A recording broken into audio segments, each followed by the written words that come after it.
Assalamualaikum, halo teman-teman. Perkenalkan, saya Mia Ayu Damayanti dari Program Studi Pendidikan Sosiologi Antropologi FKIP UNS.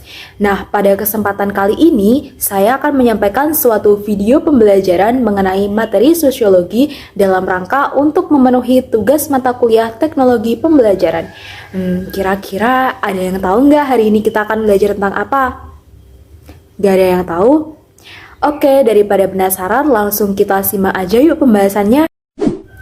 Oke teman-teman, jadi di video kali ini kita akan belajar bersama mengenai tingkatan norma dan fungsinya di dalam masyarakat.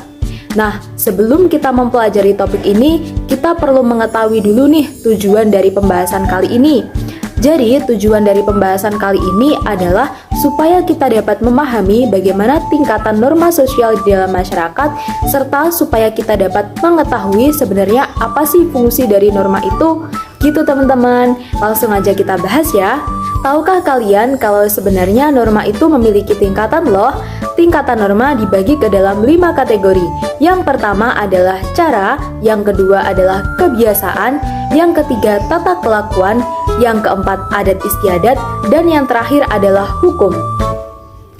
Kita bahas dari yang pertama dulu, cara atau usage. Cara atau usage merupakan suatu bentuk tindakan atau perilaku yang dilakukan oleh masyarakat di dalam kehidupan sehari-hari. Nah, cara ini merupakan tingkatan norma yang paling rendah daya ikatnya, karena seseorang yang melanggar norma ini hanya akan dikenai sanksi berupa teguran atau cemoohan. Contohnya adalah ketika kita sedang makan bersama, kemudian kita merasa kenyang dan akhirnya kita bersendawa. Nah, hal tersebut akan dianggap sebagai perilaku yang kurang sopan sehingga kita akan mendapat teguran dari orang lain. Yang kedua adalah kebiasaan. Kebiasaan itu merupakan suatu bentuk perilaku yang secara sadar dilakukan oleh seseorang secara berulang-ulang dan memiliki tujuan yang jelas. Misalnya adalah ketika kita akan berpergian ke suatu tempat, kita memiliki kebiasaan untuk berpamitan dulu kepada kedua orang tua dengan cara bersalaman. Yang ketiga adalah tata kelakuan atau mores. Tata kelakuan atau mores itu merupakan sekumpulan petunjuk yang berisi anjuran ataupun larangan yang dijadikan sebagai pedoman dalam seseorang itu berperilaku. Misalnya, larangan supaya kita tidak minum minuman keras ataupun anjuran supaya kita berpakaian rapi. Kemudian yang keempat adalah adat istiadat atau custom.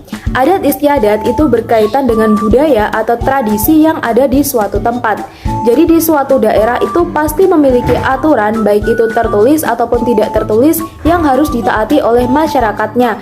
Aturan ini selanjutnya terintegrasi ke dalam pola perilaku masyarakat.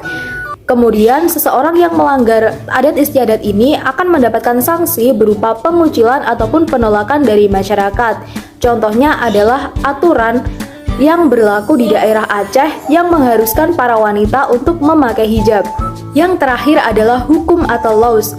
Hukum itu merupakan sekumpulan aturan tertulis yang di dalamnya berisi tentang ketentuan, perintah, ataupun larangan yang harus dijalankan oleh masyarakat.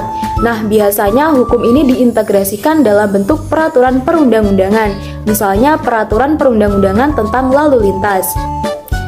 Nah, itu tadi tingkatan norma sosial yang ada di dalam masyarakat. Sekarang kita lanjut ke pembahasan yang kedua ya, yaitu mengenai fungsi norma sosial. Jadi, secara umum, norma sosial itu memiliki 3 fungsi utama. Yang pertama adalah sebagai sistem kontrol dalam masyarakat, yang kedua adalah sebagai alat untuk menstabilkan dan menertibkan kehidupan bermasyarakat, kemudian yang terakhir adalah sebagai pedoman untuk berperilaku dalam kehidupan bermasyarakat. Nah, ketika kita mampu menjalankan norma tersebut, maka akan tercipta suatu kehidupan yang aman, tentram, tertib, serta kita dapat mencapai tujuan yang berlaku di dalam masyarakat tersebut. Nah, demikian yang dapat saya sampaikan, semoga dapat bermanfaat. Tapi sebelum saya akhiri, saya punya satu quotes nih yang bisa bikin kita lebih semangat. Setiap orang itu punya mimpi, tapi tidak semua orang itu mau bangun dan mewujudkan mimpi tersebut. Nah, sekian dari saya. Akhir kata, wassalamualaikum warahmatullahi wabarakatuh.